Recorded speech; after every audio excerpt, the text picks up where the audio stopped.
ನಮಸ್ತೆ. ನಮೀಸ್ hobbies YouTube ಚಾನಲ್ಗೆ ಸ್ವಾಗತ. ಬೇಸಿಗೆಯ ಸುಡು ಬಿಸಿಲಿಗೆ ನಾನು ಒಂದು 4 ಜ್ಯೂಸ್ ಮಾಡೋದು ಹೇಗೆ ಅಂತ ತಿಳಿಸ್ಕೊಡ್ತಾ ಇದ್ದೀನಿ. ಮೊದಲಿಗೆ ನಾನು ಕ್ಯಾರೆಟ್ ಜ್ಯೂಸನ್ನು ಮಾಡೋದು ಹೇಗೆ ಅಂತ ತಿಳಿಸ್ತಿದ್ದೀನಿ. ಕ್ಯಾರೆಟ್ ಮಿಲ್ಕ್ ಶೇಕನ್ನು ಹೇಳ್ಕೊಡ್ತಾ ಇದ್ದೀನಿ. ಇದಕ್ಕೆ ನಾನು 3 ಕ್ಯಾರೆಟನ್ನು ತಗೊಂಡಿದ್ದೀನಿ. ನೀವು ಎಷ್ಟು ಬೇಕಾದರೂ ತೊಗೊಳ್ಬೋದು. ಚೆನ್ನಾಗಿ ತೊಳೆದು ಅದರ ಮೇಲ್ಗಡೆ ಇರೋಂಥ ಸಿಪ್ಪೆನ ಚೆನ್ನಾಗಿ ತೆಕ್ಕೊಂಡ ನಂತರ ಈ ರೀತಿ ಕಟ್ ಮಾಡಿ ಒಂದು ಕುಕ್ಕರಿಗೆ ಹಾಕಿಟ್ಕೊಂಡು ಸ್ವಲ್ಪ ಇದಕ್ಕೆ ನೀರನ್ನು ಹಾಕ್ಕೊಂಡು ಒಂದು 3 ವಿಷಲನ್ನು ಕೂಗಿಸ್ಕೊಂಡು ಇದನ್ನು ಸ್ವಲ್ಪ ಮೆತ್ತಗೆ ಬೇಯಿಸ್ಕೊಂಡ್ರೆ ಆಗುತ್ತೆ. ತುಂಬಾ ಕ್ಯಾರೆಟು ಕಣ್ಣಿಗಂತೂ ತುಂಬಾ ಒಳ್ಳೆಯದು, ದೇಹಕ್ಕೂ ತುಂಬಾ ಒಳ್ಳೆಯದಿದು. ನೋಡಿ, ಈ ರೀತಿ ಬೇಯಿಸಿಟ್ಕೊಂಡಿದ್ದೀನಿ. ಈಗ 3 ವಿಷಲನ್ನು ಕೂಗಿಸಿ ಕುಕ್ಕರ್ನಲ್ಲಿ ಕ್ಯಾರೆಟನ್ನು ಈ ರೀತಿ ಬೇಯಿಸಿಟ್ಕೊಂಡಿದ್ದೀನಿ. ಈಗ ಬೇಯಿಸಿಟ್ಟಿರುವಂತಹ ಕ್ಯಾರೆಟ್ ಪೀಸ್ಗಳನ್ನು ನಾವು ನೀರು ಸಮೇತ, ಅಂದರೆ ಸ್ವಲ್ಪ ನೀರನ್ನು ಹಾಕಿ ಬೇಯಿಸಿರೋದ್ರಿಂದ ಒಂದು ಮಿಕ್ಸಿ ಜಾರಿಗೆ ಅವೆಲ್ಲವನ್ನು ಹಾಕ್ಕೊಂಡು ಇದನ್ನು ಮಿಲ್ಕ್ ಶೇಕು ರೆಡಿ ಮಾಡ್ಕೊಳ್ಳೋಣ. ಈಗ ತುಂಬಾ ಒಳ್ಳೆಯದು ಕ್ಯಾರೆಟು ದೇಹಕ್ಕೆ. ಹಾಗೆ ಇದಕ್ಕೆ 1 ಬೌಲ್ನಷ್ಟು 1 ಕಪ್ನಷ್ಟು ಸಕ್ಕರೆನ ಸೇರಿಸ್ತಾ ಇದ್ದೀನಿ. ಒಂದು 2 ಏಲಕ್ಕಿನ ಫ್ಲೇವರಿಗೋಸ್ಕರ ಹಾಕ್ತಾ ಇದ್ದೀನಿ. ಹಾಗೆ 1 ಕಪ್ಪು ಗಟ್ಟಿಯಾಗಿರುವಂತಹ ಹಾಲನ್ನು ಹಾಕ್ತಾ ಇದ್ದೀನಿ. ನೀವು ಬೇಕಿದ್ರೆ ಕೋಲ್ಡ್ ಹಾಲನ್ನು ಬೇಕಾದರೂ ಹಾಕ್ಕೊಳ್ಬೋದು. ಇದನ್ನು ಮಿಕ್ಸಿ ಜಾರಿಗೆ ಹಾಕಿ ನಾನು ಪೇಸ್ಟ್ ಮಾಡ್ಕೊಂಡಿದ್ದೀನಿ, ಅಂದರೆ ಜ್ಯೂಸನ್ನು ರೆಡಿ ಮಾಡ್ಕೊಂಡಿದ್ದೀನಿ. ರೆಡಿಯಾಗಿದೆ ಜ್ಯೂಸ್. ಈಗ ಒಂದು ಕಪ್ಪಿಗೆ ಯಾವುದೇ ಫ್ಲೇವರು ಐಸ್ ಕ್ರೀಮನ್ನು, ನಾನು ವೆನಿಲಾ ಐಸ್ ಕ್ರೀಮನ್ನು ಹಾಕ್ತಾ ಇದ್ದೀನಿ. ಇದು ಆಪ್ಷನಲ್, ಬೇಕಿದ್ದರೆ ಮಾತ್ರ ಹಾಕ್ಕೊಳ್ಳಿ, ಇಲ್ಲ ಅಂದರೆ ಹಾಗೆ ಜ್ಯೂಸನ್ನು ಕುಡಿಬೋದು. ಬೇಕಿದ್ದರೆ ಐಸ್ ಪೀಸ್ಗಳನ್ನು ಹಾಕ್ಕೊಂಡು ಸಹ ನೀವು ಕುಡಿಬೋದು. ನಾನು ವೆನಿಲಾ ಫ್ಲೇವರ್ ಇರುವಂತಹ ಐಸ್ ಕ್ರೀಮನ್ನು ಇದಕ್ಕೆ ಹಾಕಿ ಈ ಜ್ಯೂಸನ್ನು ರೆಡಿ ಮಾಡ್ಕೊಂಡಿದ್ದೀನಿ. ಹಾಗೆ ಇನ್ನೊಂದು ಜ್ಯೂಸು, ಇದು ಮಸ್ಕ್ ಮೆಲನ್ ಅಥವಾ ಕರ್ಬೂಜ ಹಣ್ಣು ಅಂತಾರಲ್ಲ, ದೇಹಕ್ಕೆ ತುಂಬಾ ತಂಪು ಕೊಡುವಂತಹ ಹಣ್ಣಿದು, ನೋಡಿರ್ತೀರಿ ನೀವು. ಇದರ ಜ್ಯೂಸನ್ನು ಮಾಡೋದು ಹೇಗೆ ಅಂತ ತಿಳಿಸ್ಕೊಡ್ತಾ ಇದ್ದೀನಿ. ಮೇಲ್ಗಡೆ ಇದರದ ತೊಟ್ಟು ಬಂದಿರುತ್ತಲ್ವ, ಸಿಪ್ಪೆನ ಸ್ವಲ್ಪ ತೆಕ್ಕೊಳ್ಳೋಣ. ಇದು ಸಹ ತುಂಬಾ ಒಳ್ಳೆಯದು ಜ್ಯೂಸು, ಬಿಸಿಲಿಗಂತೂ ತುಂಬಾ ಒಳ್ಳೆಯದಾಗುತ್ತೆ ಇದು ಕುಡಿದ್ರೂ ಕೂಡ. ಈ ರೀತಿ ಹಣ್ಣುಗಳು ಸೀಸನ್ ಸಿಕ್ಕಿದಾಗ ನೀವು ತೊಗೊಂಡು ಜ್ಯೂಸನ್ನು ಮಾಡಿಕೊಂಡು ಕುಡಿಬೋದು. ನಂತರ ನಾನು ಇನ್ನೊಂದು ಪದರು ತೆಕ್ಕೊಳ್ತಿದ್ದೀನಿ, ಯಾಕಂದರೆ ನಾನು ಇದರೊಳಗೆ ಜ್ಯೂಸನ್ನು ಹಾಕೋದ್ರಿಂದ ಸ್ವಲ್ಪ ನೋಡಲಿಕ್ಕೂ ಸಹ ಚೆನ್ನಾಗಿ ಕಾಣಲಿ ಅನ್ನೋ ದೃಷ್ಟಿಯಿಂದ ಇದನ್ನು ಈ ರೀತಿ ಕಟ್ ಮಾಡ್ಕೊಳ್ತೀನಿ. ಇಲ್ಲಾಂದರೆ ನೀವು ಪೀಸ್ ಕೂಡ ಮಾಡಿಕೊಂಡು ಹೋಳಾಗಿ ಸಹ ಮಾಡ್ಕೊಳ್ಬೋದು. ಈಗ ಇದರೊಳಗಡೆ ಇರುವಂತಹ ಪಲ್ಪ್ಗಳೆಲ್ಲ ಇದೆಯಲ್ಲ, ಇದನ್ನು ಚಾಕುವಿನಿಂದ ಈ ರೀತಿ ಎಲ್ಲ ತೆಕ್ಕೊಂಡ್ರೆ ಬರುತ್ತೆ ಇದು. ಹಾಗೆ ಯಾರೆಲ್ಲ ಹೊಸಬರು ನನ್ನ ಚಾನಲ್ಗೆ ಇನ್ನೂ ಕನೆಕ್ಟ್ ಆಗಿಲ್ಲ, ಸಬ್ಸ್ಕ್ರೈಬ್ ಆಗಿ ಆದಷ್ಟು ಬೇಗ. ಪಕ್ಕದಲ್ಲಿ ಕಾಣುವ ಬೆಲ್ ಬಟನನ್ನು ಒತ್ತಿ ಆಲನ್ನು ನೋಟಿಫಿಕೇಷನ್ಗೆ ಕ್ಲಿಕ್ ಮಾಡಿದರೆ ನಾನು ಹಾಕೋ ಎಲ್ಲ ವಿಡಿಯೋಗಳ ನೋಟಿಫಿಕೇಷನ್ ನಿಮಗೆ ಸಿಗುತ್ತೆ. ಹಾಗೆಯೇ ವಿಡಿಯೋನ ಯಾವ ಕಾರಣಕ್ಕೂ ಸ್ಕಿಪ್ ಮಾಡಬೇಡಿ, ಕೊನೆ ತನಕ ನೋಡಿ. ಪೂರ್ತಿ ಪಲ್ಪ್ಗಳನ್ನೆಲ್ಲ ತೆಗೆದ್ಬಿಟ್ಟಿದ್ದೀನಿ ನಾನೀಗ, ಅಂದರೆ ಪೂರ್ತಿ ಈ ರೀತಿ ಓಪನ್ ಮಾಡ್ಕೊಂಡಾಗ ಒಳಗಡೆ ಇರುವಂಥ ಪಲ್ಪ್ಗಳೆಲ್ಲ ಸಿಗುತ್ತೆ. 1 ಸ್ಪೂನಿಂದ ಅದನ್ನೆಲ್ಲ ತೆಗೆದ್ರಾಯ್ತು, ಬೇಗನೆ ಬಂದುಬಿಡುತ್ತೆ. ಬೇಕಿದ್ದರೆ ನೀವು ಈ ರೀತಿ ಹಣ್ಣೊಳಗೇ ನಾವು ಜ್ಯೂಸ್ ಹಾಕಲ್ಲ, ಹಾಗೆಯೇ ಕಪ್ಪಿಗೆ ಹಾಕ್ಕೊಂಡು ಕುಡಿತೀವಿ ಅನ್ನೋದಾದರೆ ಇದನ್ನು ಕಟ್ ಮಾಡಿಕೊಂಡು ಮಾಮೂಲಿ ಹಣ್ಣುಗಳನ್ನು ಯಾವ ರೀತಿ ಹೆಚ್ಚಿ ಮಾಡ್ತೀರೋ ಅದೇ ರೀತಿ ಮಾಡ್ಬೋದು. ನೋಡಿ, ಪಲ್ಪ್ಗಳೆಲ್ಲ ಹೇಗಿದೆ. ಒಂದು ಮಿಕ್ಸಿ ಜಾರಿಗೆ ಇವೆಲ್ಲವನ್ನು ಪಲ್ಪ್ಗಳನ್ನು ಹಾಕಿ ಇದಕ್ಕೆ ಸ್ವಲ್ಪ ಸ್ವೀಟಿಗೋಸ್ಕರ ನಾನು ಸಕ್ಕರೆನ ಹಾಕ್ತಾಯಿದ್ದೀನಿ. ನೀವು ಬೇಕಿದ್ದರೆ ಇದಕ್ಕೆ ಬೆಲ್ಲ ಹಾಕ್ಬೋದು, ಬೆಲ್ಲ ಹಾಕಿದರೆ ತುಂಬಾ ರುಚಿಯಾಗಿರುತ್ತೆ. ನಾನು ಸ್ವಲ್ಪ ಸಕ್ಕರೆನ, ಒಂದು ಅರ್ಧ ಕಪ್ನಷ್ಟು ಸಕ್ಕರೆನ ಇದಕ್ಕೆ ಸೇರಿಸ್ತಾ ಇದ್ದೀನಿ. ಇದನ್ನು ಮಿಕ್ಸಿ ಜಾರಿಗೆ ಹಾಕಿ ಜ್ಯೂಸು ರೆಡಿಯಾಗುತ್ತೆ.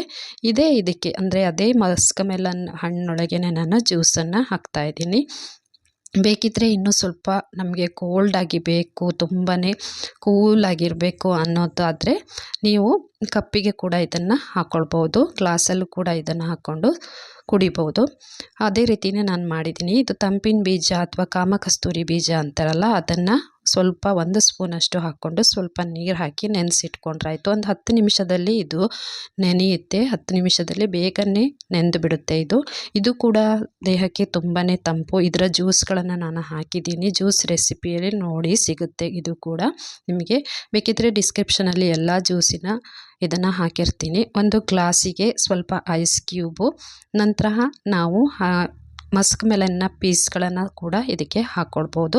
ಅಂದರೆ ಜ್ಯೂಸಲ್ಲಿ ಸ್ವಲ್ಪ ಬಾಯಿಗೆ ಸಿಗಲಿ ಅಂತ ಹಾಕಿರೋದು.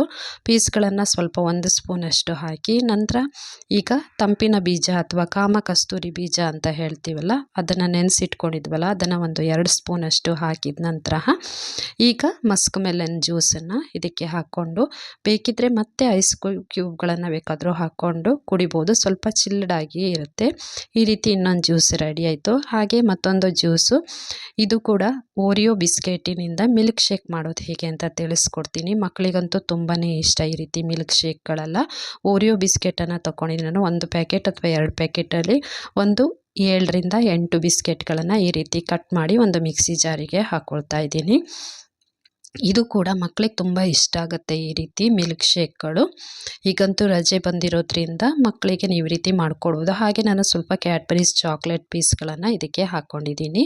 ನಂತರ ಇದಕ್ಕೆ ಗಟ್ಟಿಯಾಗಿರುವಂಥ ಹಾಲನ್ನು ಸಹ ಹಾಕ್ತಾಯಿದ್ದೀನಿ. ಕೋಲ್ಡು ಹಾಲನ್ನು ಹಾಕಿದರೆ ತುಂಬಾ ಒಳ್ಳೆಯದು.